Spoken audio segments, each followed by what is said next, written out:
Je ne sais pas pour vous, les amis, mais moi, personnellement, ce Real Madrid à deux visages, j'aime pas du tout. Comment tu peux, en première mi-temps, nous proposer du football, du vrai football, pour passer en deuxième mi-temps à nous proposer du rien du tout. Franchement, du rien du tout. On n'a pas joué en deuxième mi-temps, on a refusé de jouer. On a littéralement mis le bus. On a défendu comme jamais. Et voilà, on s'est contenté en fait du 2-1 jusqu'à la fin du match. Il n'y a pas eu la possibilité d'aller enfoncer le clou et mettre le troisième. Et donc voilà, jusqu'à la fin du match, on a dû rester, les amis, en souffrance, à attendre que le match se termine et à espérer que le Rayo Vallecano ne mette pas de but. Et c'est ça qui m'énerve en fait, c'est ça qui m'énerve parce que pourquoi? Parce qu'en fait, les amis, je vous rappelle que le mercredi, on joue contre l'Atlético Madrid au Metropolitano. Il y a une avance de un seul but. Et moi, personnellement, ça m'étonnerait pas que Ancelotti fasse la même chose. Aujourd'hui, il y a eu 36% de possession en deuxième mi-temps pour le Real Madrid. 36% de possession pour le Real en deuxième mi-temps contre le Rayo Vallecano. C'est pas le Barça, c'est pas Manchester City, c'est le Rayo Vallecano. Il y a tout ton public derrière toi, le Real joue bien en première mi-temps, il n'y a pas vraiment le besoin d'aller fermer à clé. Ok, bien sûr, ils peuvent revenir à tout moment. Mais allez, va chercher le troisième but, va chercher le troisième but. Tue le match. Après, on sera tranquille, pas la peine de fermer et nous faire souffrir pendant 45 minutes. Les changements, ils sont horribles, les changements. Ok, je veux bien faire rentrer Valverde, ok. Tu fais rentrer Kamavinga, pourquoi?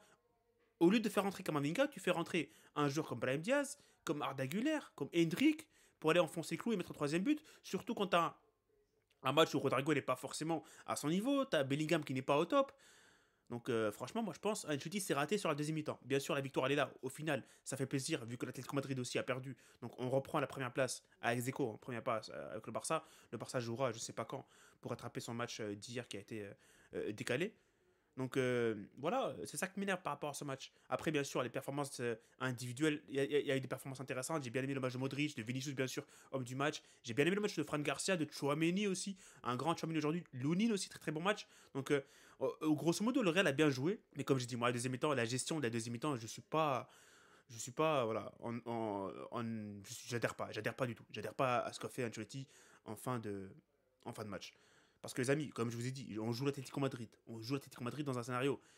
C'est le même. En fait, tu joues une deuxième mi-temps, genre le deuxième match, à l'extérieur. Cette fois-ci, à l'extérieur, ça sera encore plus compliqué. J'ai pas envie de voir le Real Madrid défendre à mort hein, pendant 90 minutes contre l'Atlético au Metropolitano. Et j'ai pas envie de souffrir comme ça, moi.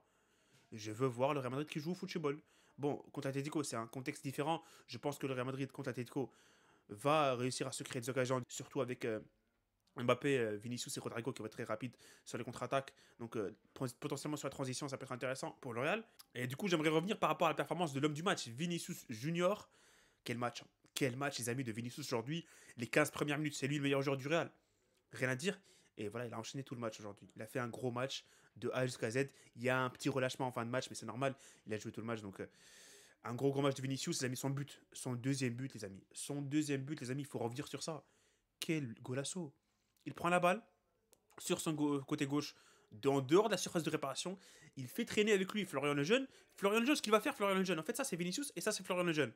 Vinicius, il va sortir de la surface de réparation et Florian Lejeune va le suivre. Il va sortir avec lui de la surface de réparation pour que Vinicius, enfin, il retrouve en fait l'accès littéralement vite pour qu'il re-rentre dans la surface de réparation. Et du coup, Florian Lejeune, c'est bon, il est plus comment dire, dans le cadre de l'action.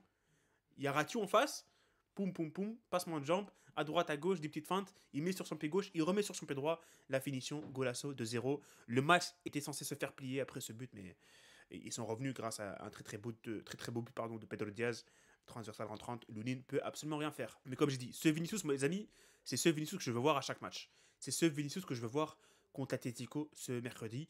Et si le Real Madrid va euh, espérer se qualifier, il faudra passer par un grand Vinicius. En fait, c'est ça qu'il faut. Mais il ne faut pas s'attarder pendant 40 000 ans par rapport au match de l'Atlético. Moi, je pense l'Atlético, si on veut les battre, il faut que Vinicius soit au niveau. Bon, bien sûr, hein, les autres joueurs aussi, mais Vinicius, c'est un joueur spécial. Et quand il veut l'être, les amis, il est inarrêtable. Il est inarrêtable. Il s'est baladé sur son côté gauche aujourd'hui. C'était qui avec lui? C'était Ratiu. Pourtant, Ratiu, il fait un bon match aujourd'hui. Mais il a mangé. Il a mangé. Il a mangé Ratiu, Florian Lejeune. Il a mangé tout le monde sur son passage aujourd'hui. Un gros match de Vinicius.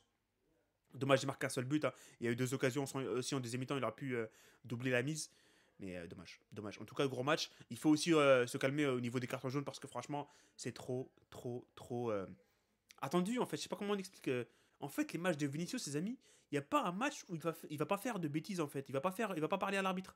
Donc les cartons jaunes, c'est littéralement un truc par défaut pour Vinicius sur chaque match. Il faut qu'il se calme sur cet aspect-là du match. On le dit depuis 2 saisons déjà, mais il faut qu'il se calme. Le seul moyen qu'il arrête de faire ça, c'est qu'il ait le brassard de capitaine. Mais il n'aura jamais le brassard de capitaine à 22 ans, alors qu'il y a 40 000 joueurs devant lui sur la hiérarchie du capitanat au Real Madrid. Donc voilà, c'est tout ce que j'ai à reprocher par rapport à Vinicius sur ce match, c'est le carton jaune. Avant de finir la vidéo, j'ai mis une petite mention honorable à Tchouaméni. Tchouaméni qui est en train de continuer à faire de bons matchs. Il a fait un match de malade contre l'Atlético Madrid aujourd'hui. Pour moi, c'est le deuxième meilleur joueur du match après Vinicius. Et voilà, il est en train d'enchaîner, et ça, j'apprécie parce que Tchouaméni, il vient de très très loin, les amis. Je vous rappelle, après l'AC Milan, il est en train de commencer à sombrer aussi. Après, il est passé défenseur central. Il a fait pas mal de jeux catastrophiques, dont le match contre le Barça où il a été horrible. Et donc, bien sûr, c'est Ancelotti qui l'a poussé à faire ça. Bon, je dis pas que Tchouaméni, c'est Makelele, mais le fait, je pense, de l'avoir mis en défense centrale, de l'avoir remis en 6, de l'avoir remis en défense centrale, et après en 6, ça l'a un peu déstabilisé Tchouaméni, même dans ses matchs. Donc, je pense aujourd'hui, il est de retour à ce poste de numéro 6, et ça fait plaisir. Ça fait plaisir de le revoir impliqué dans le football du Real Madrid, impliqué dans les victoires du Real Madrid. Il ne faut pas, les amis, le gonfler, Tchouaméni, parce que il se peut que contre l'Atlético, il se rate complètement. Donc, il faut y aller calmement avec Tchouaméni, parce que dès qu'il y a un peu de pression, j'ai l'impression il passe à côté. Il doit tout simplement continuer à jouer ses matchs dans le silence et à performer comme ça avec le Real Madrid, parce qu'aujourd'hui, je le rappelle, les amis, il a été très très bon dans ce milieu de terrain du Real Madrid. Donc voilà, les amis, je pense que j'ai dit tout ce que j'avais à dire par rapport à ce match Real Madrid-Rayo Vallecano, victoire du Real Madrid 2-1. Elle était compliquée, mais on se l'est compliqué tout seul en fait. On s'est compliqué le match tout seul. On se dirigeait vers une victoire facile, mais le but de Pedro Diaz, il a déstabilisé Ancelotti dans ses idées. Si, entre guillemets, il y a des idées, je ne sais pas. Mais en tous les cas, les amis, la victoire a fait plaisir. On repasse premier à ex-aequo avec le Barça. Et prochain match du Real, l'Atlético en Champions League.